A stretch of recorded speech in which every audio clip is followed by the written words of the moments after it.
You know that feeling, right? You're in the dentist chair, everything's going fine, and then you hear those dreaded words, deep cavity. For what feels like forever, that phrase basically meant one thing was coming your way, a root canal. But what if that's not the whole story anymore? So that's the real question, isn't it? Does a deep cavity automatically spell the end for your tooth's nerve? Well, dentistry is making some huge leaps, and the answer, more and more often, is a big, resounding no. There's a whole new way of thinking that's all about saving your tooth, not just, drilling and filling. And look, this isn't just some new trend or wishful thinking. Everything we're talking about today comes from a major 2019 position statement by the European Society of Endodontology, or the ESE for short. We're talking about the consensus from leading experts, and it outlines a massive shift in how we should be treating deep cavities. Okay, so to really get what's so revolutionary about this new approach, we first have to understand the core problem. Let's call it the deep cavity dilemma. See, inside every single one of your teeth, there's a living core called the pulp. You can kind of think of it as the tooth's command center. It's got all the nerves and blood vessels, the whole life support system. The dilemma is simple. The deeper that decay digs, the closer it gets to this vital living tissue, and that puts the entire tooth on red alert. So what exactly are we talking about when we say deep? Well, the ESE defines deep caries as decay that's gotten all the way into the inner 1/4 of the dentin. That's the layer right under your hard enamel. But here's the key part of that definition. It creates a risk of exposing the pulp during treatment. And that is the critical make or break moment for your tooth. And it's right at that critical moment where this whole new treatment philosophy just changes the game completely. It's a fundamental shift away from the old school way of doing things. So check this out. The old way was called non-selective removal. It was, well, pretty aggressive. The idea was simple. Get all the decay out no matter what. The problem?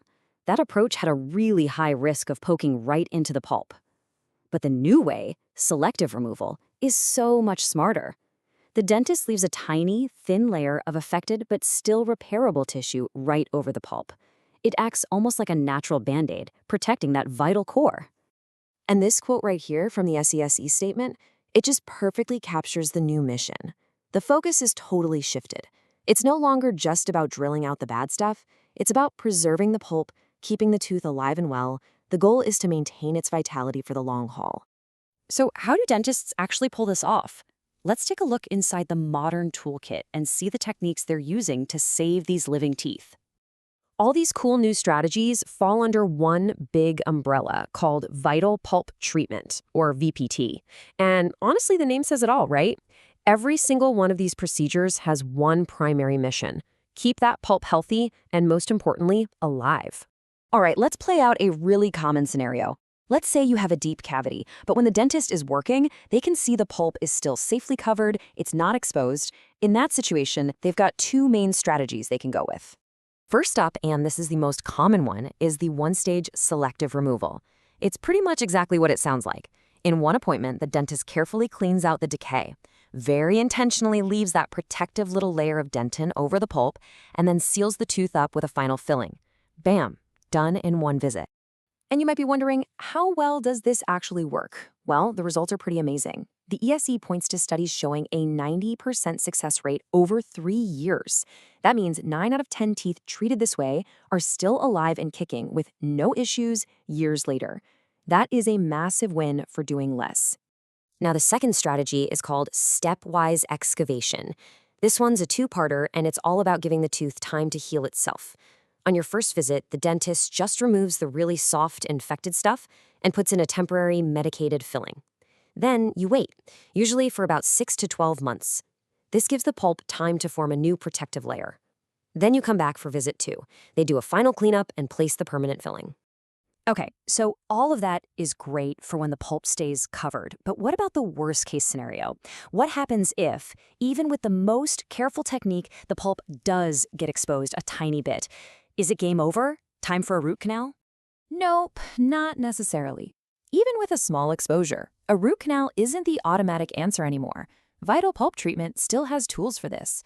Things like direct pulp capping, where a special material goes right on the exposure to help it heal. Or, in other cases, a partial or even a full pulpotomy, where just the very top, inflamed part of the pulp is removed to save the healthy tissue underneath. So with all these different options, how on earth does a dentist decide what to do? Well, it's not guesswork. Let's peek behind the curtain at the dentist's playbook for making the right call. Making the right decision is this really methodical four-step process.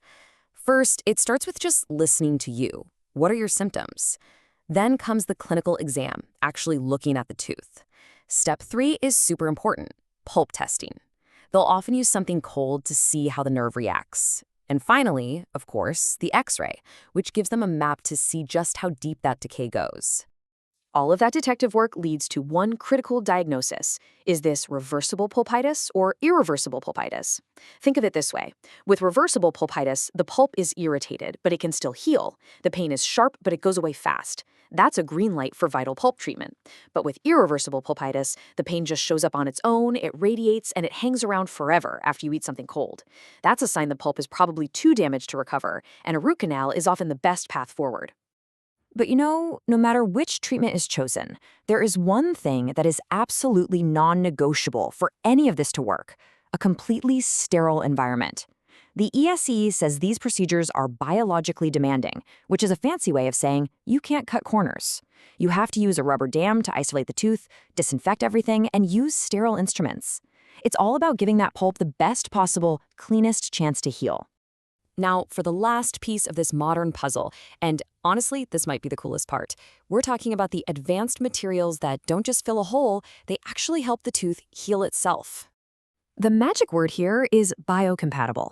It just means these materials are designed to work with your body, not against it. Your body accepts them, and they actually encourage your natural healing processes to kick into gear. And there are really two big stars of the show here. First, you've got hydraulic calcium silicate cements. These are high-tech materials that get placed right on an exposed pulp to protect it and tell it, hey, start making new dentin. Then, for those cases where the pulp isn't exposed, you have glass ionomer cements.